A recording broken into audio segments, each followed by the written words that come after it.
You are not bad with money. You have got 9 habits nobody ever taught you to break. That is completely different problem. Because a habit can be broken, a personality cannot. And here is what school never told you.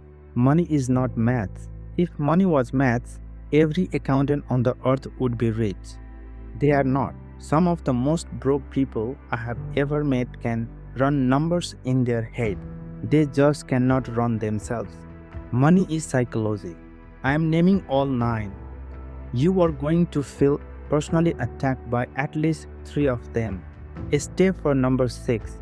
That is the one where people are trying the hardest and is still getting absolutely nowhere.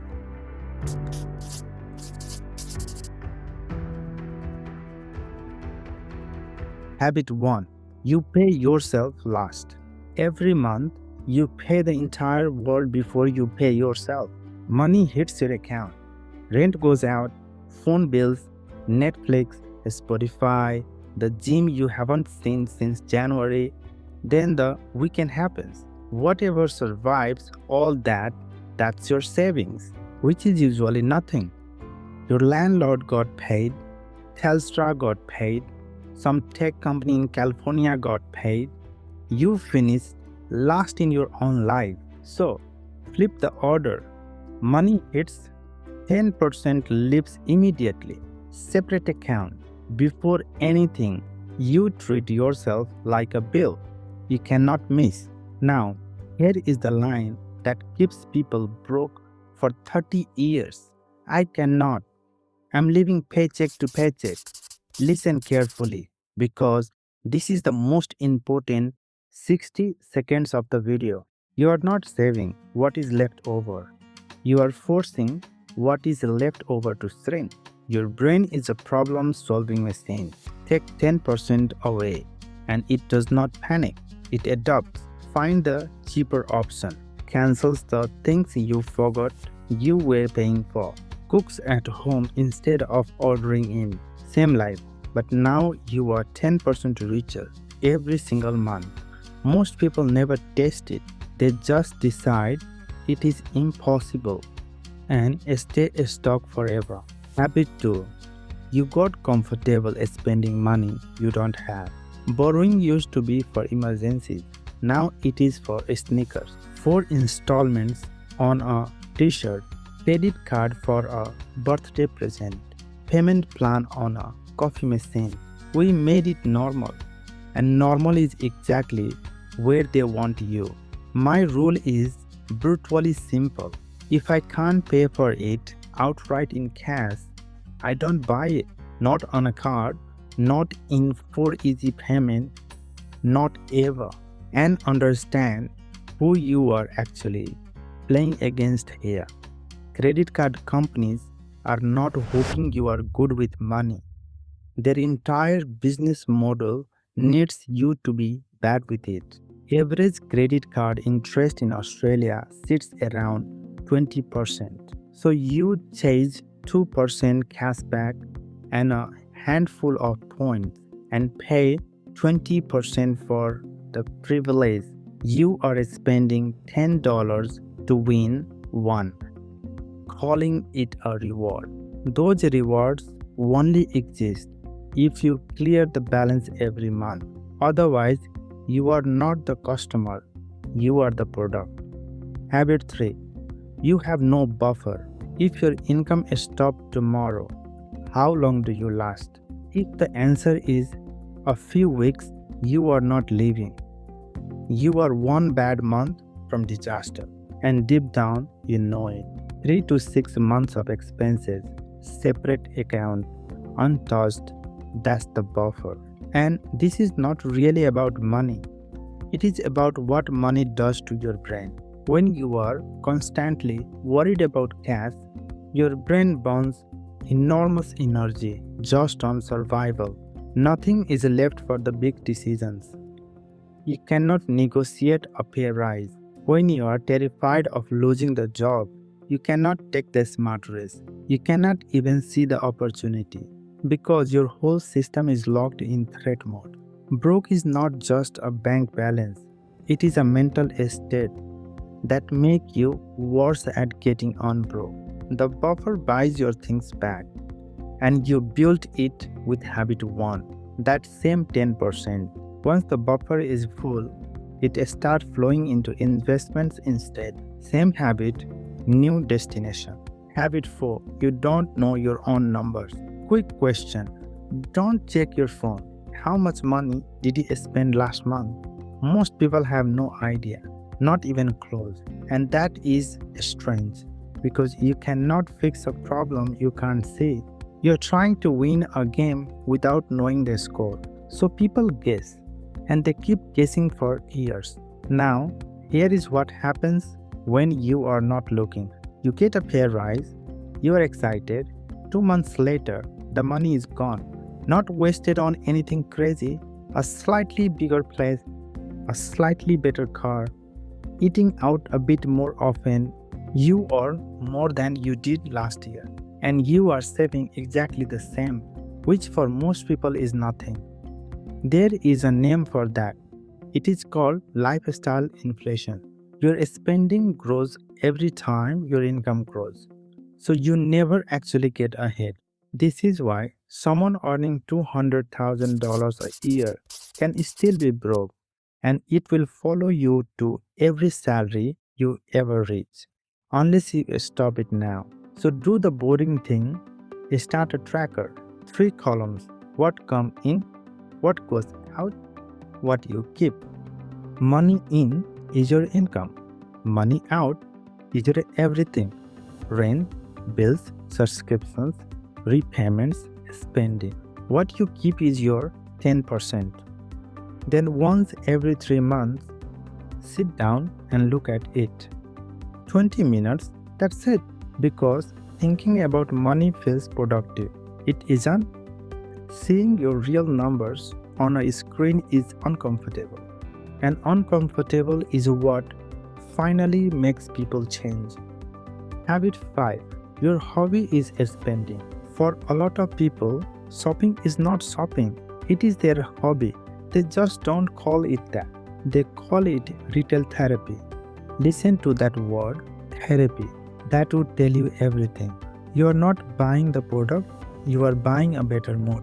Something goes wrong at work, so you open your phone and order something. You feel like you are falling behind, so you upgrade something. You are bored, so you spend. You are stressed, so you spend. Something good happens, so you spend again. None of that is a money decision. Every single one of those is a feeling. And that is the real reason budgets fall. Not because you are bad with numbers, because you had a bad day. And I need you to hear this clearly. It is not your fault. You are playing against people who studied you. $1 billion companies pay real psychologists to design that feeling. The endless scroll, the timer counting down, the sales that ends tonight, buying something in one tap. None of that is an accident. All of it is built to make you spend without thinking. So here are 2 simple rules. Rule 1, anything expensive that you don't actually need, you wait 24 hours. That's it. Just wait one day. Most of the time, the feeling disappears and you realize you never wanted it.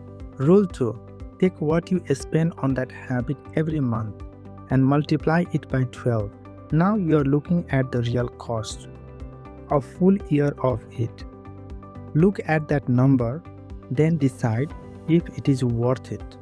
Some things will be worth it, then enjoy them with no guilt at all. Just make sure you choose it, because most people never choose, they just spend. Habit 6. You are only forced on saving. This is the one I told you to wait for, because these are the people trying the hardest and going nowhere. There are only 2 ways to get ahead with money. Save more of what you earn or earn more. That's it. 2 ways. And almost everyone spends their whole life on the first one and completely ignore the second. Here is why that fails. Saving has a ceiling, earning doesn't. Think about it. Your savings can never be bigger than your salary. That is the limit. Even if you spend $0 for a whole year, zero, the most you could ever save is what you earn. So cashback apps, discount codes, skipping your morning coffee, all of it is fine, but all of it is a stock under the same roof. Now, look at the other side. Ask for the pay rise, learn the skill that pays more, start something on the side, invest, and let the money grow on its own.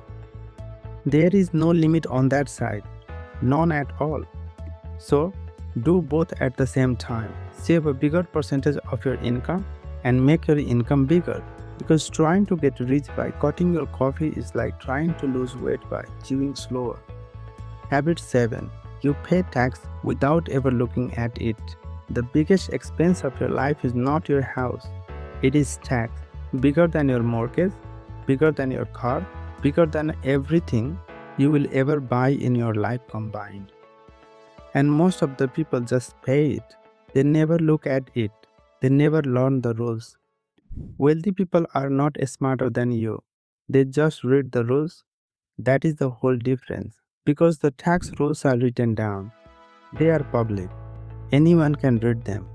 Most people simply never do. So learn the ones that apply to you and get a good accountant. A good one usually saves you more than they charge. That's it. That is the habit. Habit 8. You are waiting for the perfect time.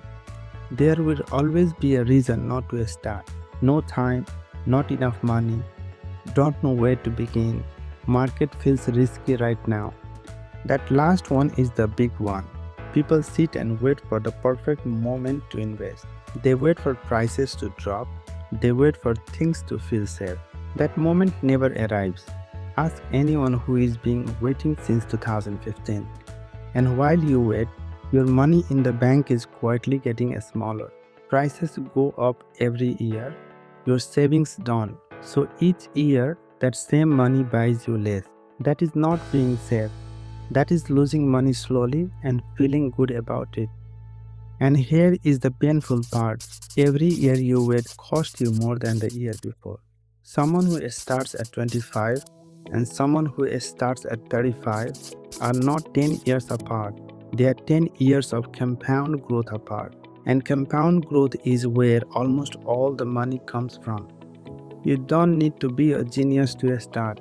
Start small, don't put everything in one place and then leave it alone. That is the hard part. Most of the money should go into safe, boring investments. If you want to take a bigger risk, use a small amount you're okay losing. Boring and early beats brilliant and late every single time. Habit 9. You never talk about money. Last one. And this is the habit that protects the other 8. Nobody talks about money. Not honestly. You don't know what the person sitting next to you at work earns. So you have no idea if you are being underpaid. You never tell anyone how much you owe. So the problem grows quietly, where nobody can see it. You say yes to plans you can't afford because saying no is embarrassing. And that silence has a price. Every year you stay quiet, it costs you. Because you cannot fix a problem you refuse to look at. Staying quiet feels comfortable. It also keeps you exactly where you are. Every wealthy person I have ever come across has one thing in common. They talk about money all the time, openly, without embarrassment. To them, it is just a numbers. And that is the point of this whole video. You don't need a bigger salary to fix your money problems. You need to break these 9 habits. So pick one, just one. Give it 30 days. That is how real change happens. And you can start right now. Tell me in the comments which habits hit you the hardest, because the one you don't want to type is the one costing you the most.